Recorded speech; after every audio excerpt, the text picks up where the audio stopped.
రోజులు ఆంధ్రప్రదేశ్ లో ఎలక్షన్స్ ఉన్నాయి కదా, మరి ఏ పార్టీ గవర్నమెంట్ ఫామ్ చేస్తే బాగుంటుంది అనుకుంటారు మీరు? ఈ పార్టీ మార్పు, టీడీపీ జనసేన. అదే ప్రజలు మార్పు కావాలనుకుంటుంటారు. గవర్నమెంట్ పాలనలో మార్పు వస్తే బాగుంటుంది అని నేను. ఎవరు రావాలనుకుంటున్నారు మీరు? జనసేన బీజేపీ పొత్తు పెట్టుకుంది కదా, వాళ్ళు రావాలని బాగుంది. సో ఎందుకు అనుకుంటున్నారు టీడీపీ జనసేన అని మీరు? ఎందుకంటే నాకు తెలిసినంత వరకు జగన్ ప్రభుత్వం వన్ సైడ్ పాలన చేస్తుంది. విజన్ అనేది లేదనమాట నెక్స్ట్ 10-20 yearsకి.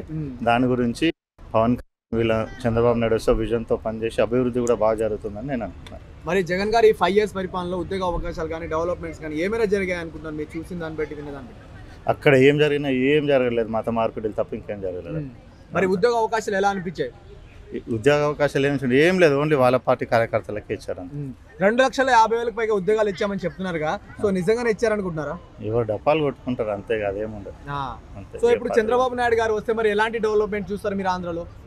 ఇప్పుడు హైదరాబాద్ లెక్కనే ఏపీ కూడా మంచి 2 రాజధానులు 3 రాజధానుల వాళ్ళు కూర్చొని మంచి మేధావులతో కూర్చొని చర్చించి 1, 2 లేదా 2 రాజధానులు పెట్టి డెవలప్ చేస్తారు. సో మీ ఎక్స్పీరియన్స్ బట్టి చూడండి, ఒక రాష్ట్రానికి 3 రాజధానులు అవసరం అంటారా? అవసరం లేదండి, ఒకటి సరిపోతుందండి. ఒకటి జనాభాని బట్టి 2 పెట్టచ్చు, కానీ 3 అవసరం లేదు. మరి ఎవరికైనా ప్రపంచంలో 175 సీట్లు పాసిబుల్ అవుతాయి, విన్ అవుతారా? జగన్ గారు ఆ సవాల్ ఇస్తున్నారు, మరి గెలుస్తారంటారా? అసలు కాదండి, ప్రజలు మొన్ననే పొరపాటున గెలిపించారు అంతే. పాలన ఎలా ఉందో అంతే. మరి ఎన్ని సీట్లు రావచ్చు అనుకుంటున్నారు? 175 సీట్లకు ఎన్ని సీట్లు రాదు? ఇప్పుడు 50-60 అంతే, అంతకన్నా ఎక్కువ రావండి. సో మరి చంద్రబాబు నాయుడు గారు పవన్ కళ్యాణ్తో పొత్తుతో రావడం మీకు ఎలా అనిపిస్తుంది? చాలా బాగుందండి, పొత్తు అందరు కలిసి పని చేస్తేనే వాళ్ళ ప్రభుత్వం వస్తుంది. ప్రజలు కూడా మార్పు కావాలనుకుంటున్నారు కాబట్టి నేను కూడా వాళ్ళు రావాలని కోరుకుంటున్నాను అంతే. సో 2047 విజన్ తో వస్తున్నారు కదా చంద్రబాబు నాయుడు, నిజంగా హైదరాబాద్ మాదిరిగా డెవలప్మెంట్ చేస్తారనుకుంటున్నారా అమరావతిని? చేస్తేనే ఫ్యూచర్లో అతను కూడా బాగుంటుంది, వాళ్ళ కొడుకు కూడా అవకాశాలు బాగుంటాయి. లేకుంటే మళ్ళీ ఆయన కూడా రాడు, కొత్త పార్టీలు వస్తాయి అంతే. వెల్కమ్. నమస్తే బ్రో. నమస్తే. ఆంధ్రప్రదేశ్ లో కొద్ది రోజులు ఎలక్షన్స్ ఉన్నాయి కదా, అవును. మరి ఏ పార్టీ గవర్నమెంట్ ఫామ్ చేస్తారు అనుకుంటున్నారు మీరు? 100% సైకిల్ ఏంటంటే గ్లాసు, సో మన కమలం అస్తమా, సో ఆ రకంగా ఈ 3 జరిగే ఛాన్స్ ఎక్కువ ఉంది కాబట్టి, సో ఇప్పుడు ఎంత అలయన్స్లో వస్తారు కాబట్టి 100% వీళ్ళ మధ్యలో ఒక అద్భుతమైన మెజారిటీతో ఈసారి గవర్నమెంట్ ఫామ్ చేస్తాను అనుకుంటున్నా.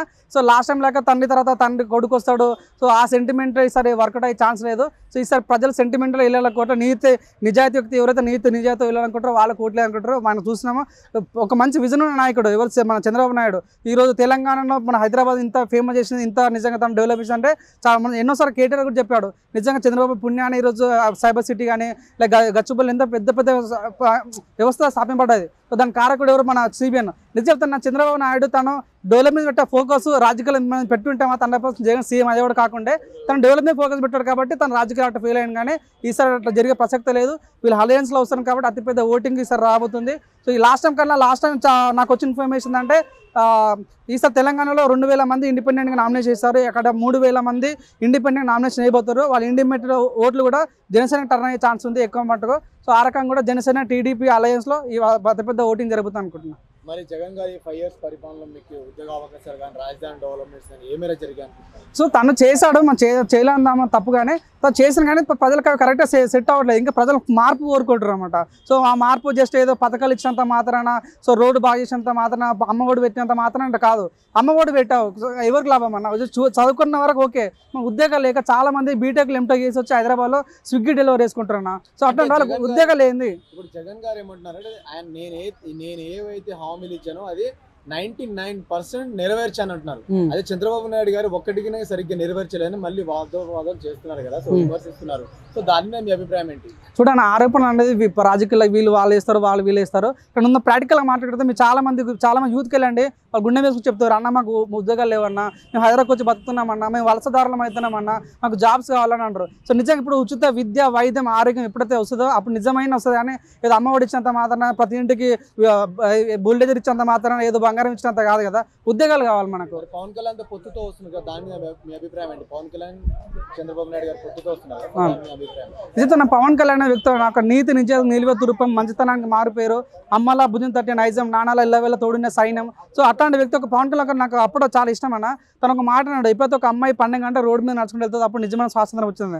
ఇదే మాట గాంధీ చెప్పిండు. సో మన మాట డైలాగ్లే కాదన్న, ప్రాక్టికల్ నెరవేర్చేవాడు కావాలి. సో నిజంగా ఇట్లాంటి వ్యక్తి తను షూరిటీ ఇస్తున్నాడు, నేను నెరవేరుస్తాను అటువంటి వ్యక్తి కావాలి కన్నా ఎప్పుడు చూసినా మగువ ఆ డైలాగ్ వద్దు మనకు ప్రాక్టికల్ నెరవేర్చే వ్యక్తి పవన్ కళ్యాణ్ కాబట్టి 100% తను వస్తాడని అనుకుంటున్నాను.